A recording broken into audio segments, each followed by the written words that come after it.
lakas natin. Dahil wala na tayong lakas ng loob para sabihin sa iba yung ating paniniwala. Hindi kayo nag-iisa mga kapatid. Marami ang nakakaramdam niya. Kaya bilang mga modernong lingkod ni Jehovah, lahat tayo ngayon ay nangangailangan ng tibay at lakas ng loob para harapin ang iba't ibang mga hamon at pagsubok sa buhay. At alam ng ating Panginoong Hesus na requirement natin na magpakatatag dahil siya mismo ay nakaranas ng iba't ibang mga pagsubok sa buhay. Kaya noong gabi, bago niya iwan ng kanyang mga alagad dito sa lupa, pinatibay niya na magpakalakas ng loob. Pakisuyo, basahin natin ang nakaulat dito sa may Juan 16:32-33. Ganito ang pinabanggit. Sinasabi ko sa inyo, malapit nang dumating ang oras na mga ngalat kayo. Bawat isa sa sarili ng bahay at iiwan ninyo akong mag-isa. Pero hindi ako nag-iisa dahil kasama ko ang Ama. Sinabi ko sa inyo ang mga ito para magkaroon kayo ng kapayapaan sa pamamagitan ko. Daranas kayo ng kapigatian sa sanlibutan. Pero lakasan ninyo ang inyong loob. Dinaig ko ang sanlibutan. Pero paano napanatili ni Jesus ang kanyang pagiging malakas na loob para harapin ang kanyang mga kaaway at manatiling matatag hanggang sa kamatayan? Walang iba kundi ang lubusang pagtitiwala sa Diyos na Jehovah. Sapagkat si Jehovah ang pinagmumulan ng tunay na lakas ng loob. Mas malakas si Jehovah kahit kanino mang kaaway. Kumbaga, kukumpara natin si Jehovah sa isang sinag ng araw at yung mga kaaway o si Satanas ay parang sa isang bututoy lamang o lampara. Mayroong isang karakter sa Biblia nung kapanahunan ni Jesus na bagamat may pananampalataya siya, inilihim niya ito dahil sa pagkatakot sa tao. Ito ay walang iba kundi si Jose ng Arimatea, mga kapatid. Sino ba si Jose ng Arimatea? Siya ay isang kilalang tao, mayaman din, at isa sa mga miyembro ng Sanhedrin. At kapag ikaw ay miyembro ng Sanhedrin, ikaw ay tinitingala sa lipunan. Kumbaga sa atin, isa sa mga associate justices ng Supreme Court. Kaya kilala si Jose that time. Pero, bagaman may paniniwala siya, may pananampalataya siya kay Jesus, naging hesitant siya.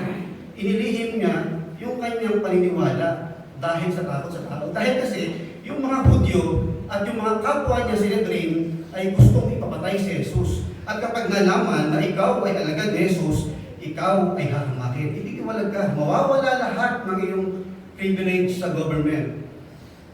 Kagandahan dito, nawala rin yung kanyang takot. Nung mamatay si Jesus, siya ay nagpunta kay Poncio Pilato, pakisuyo, kapatid yung larawan. Naglakas loob si Jose na pumasok kay Pilato at hiningi ang katawan ni Jesus. Madali ba yun? Ginawa ni Jose ng Arimatea? Hindi. Kasi si Jose, ay si Pilato ay mahirap pakiusapan. Hindi mo siya basta-basta makakausap at mahihingihan ng pabor.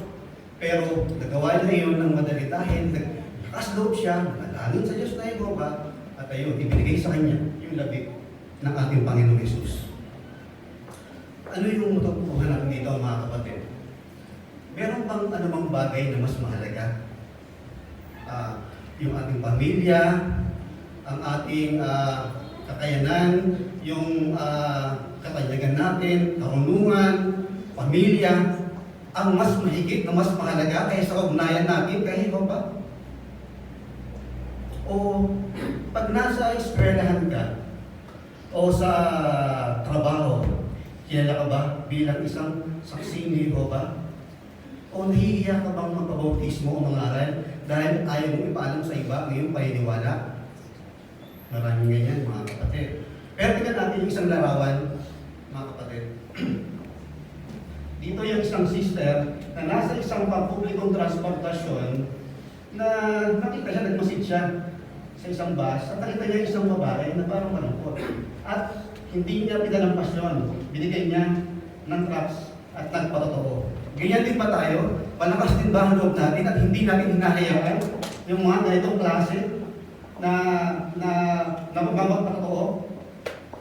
Kaya, tignan natin yung binabanggit dito sa may 1 Isaiah 41:10. Kung paano tayo pinapalakas ni Jehovah, pinapatibay niya. Ganito ang binabanggit. Isaiah 41:10. Huwag kang matakot dahil kasama mo ako. Huwag kang mag-alala dahil ako ang Diyos mo. Papatibayin kita. Oo, tutulungan kita. Talagang aalalayan kita sa pamamagitan ng magbit ng kanyang kamay. Oo mga kapatid, mawawala ang ating takot at mapapalitan ng lakas ng loob kung lagi natin isa sa isip ang pag-ibig na ipinakita ng ating Panginoong Hesus, yung sakripisyo niya, at kung marugdog yung ating panalangin, yung laging yung ating panalangin ay pinapakinggan niya, lalong mas lalakas at titibay ang loob natin.